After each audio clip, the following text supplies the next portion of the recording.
Hi, boys and girls. Today you're going to read a book with Morah Kamilia. The book is called The Three Little Pigs, written by James Marshall.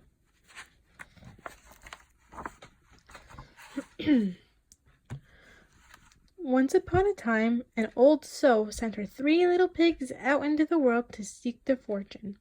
Now be sure to write, she said, and remember that I love you. The first little pig met a man with a load of straw. "I know," said the little pig. "I'll buy your straw and build a house." "That's not a good idea," said the man. "Mind your own business." "Thank you," said the little pig, and he bought the straw and set about building a house. It took him no time at all.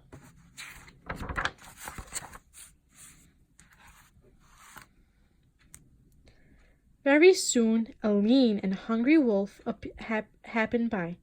Pig was just about his favorite food in the world, so he knocked on the door and said, little pig, let me come in." To which the little pig replied, "No, no, no, not by the hair of my chinny chin chin." This annoyed the wolf to no end, and he said, "Then I'll huff and I'll puff and I'll blow your house in." "Go right ahead," said the little pig. So the wolf huffed and he puffed and he blew the house in. And he gobbled up the little pig.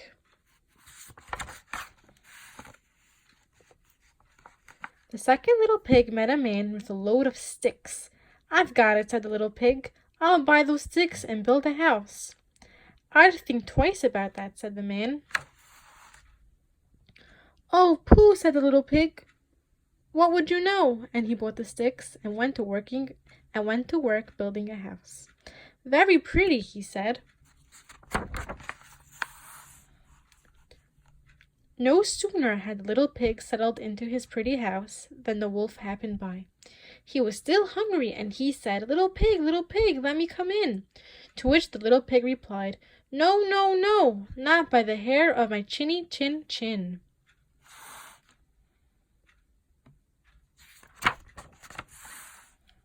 The wolf didn't care for that at all, and he said, "I'll huff and I'll puff and I'll blow your house in." "Ha, ha, ha," said the little pig.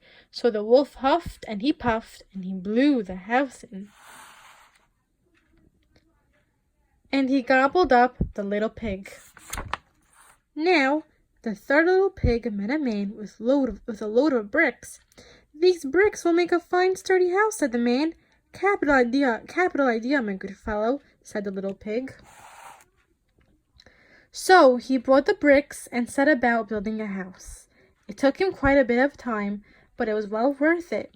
"Nice and solid," said the little pig. "Nice and solid."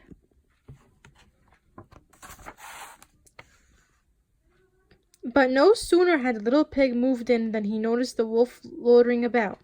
And the wolf, who was still hungry, said, little pig, let me come in." To which the little pig replied, "No, no, no, not by the hair of my chinny chin chin." This is a house that the third pig built.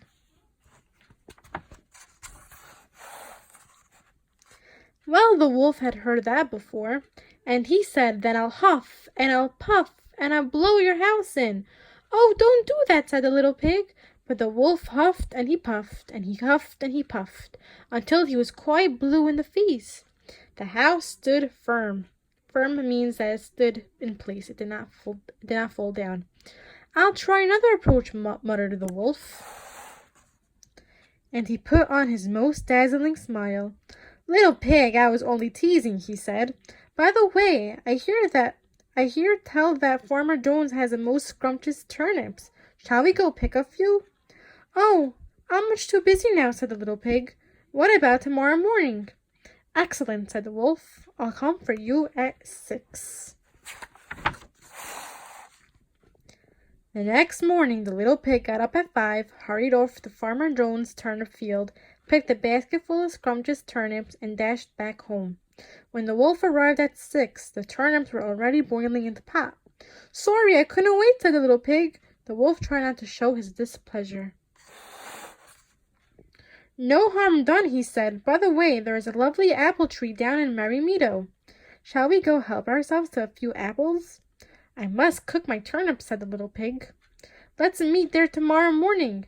Splendid, said the wolf. Shall we say at 5?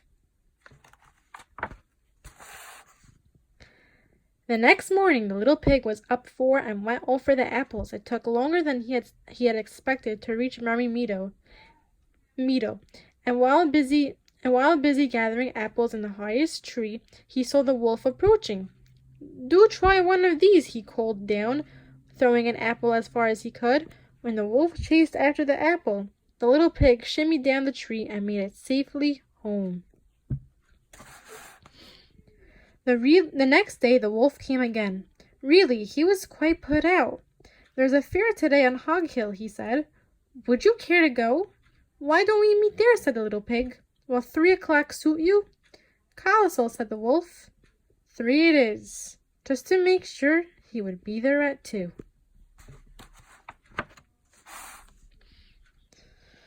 At 1 in the afternoon, the little pig went to the fair and had a fine time. So fine that he lost track of the hour. Suddenly, out of the corner of his eye, he saw the wolf coming up the hill. Without a minute to spare, the little pig jumped inside an empty butter churn and rolled down the hill toward the wolf. Well, the wolf was so scared he ran all the way home. That evening the wolf went to the little pig's house and told him how frightened he had been by a great round thing that came down the hill. Frightened you, did I? Said the little pig. That great round thing was a butter churn, and I was inside. This was simply too much for the wolf to stand. I've been nice long enough, he cried. I am going to eat you up right now. And he climbed onto the roof. When the little pig saw this, he put a big iron pot into the fireplace and quickly stoked the fire. Turned on the fire. Here I come, cried the wolf. Dinner time.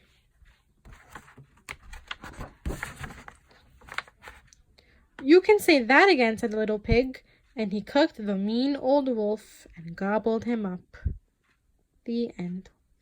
I hope you enjoyed this wonderful book, The 3 Little Pigs.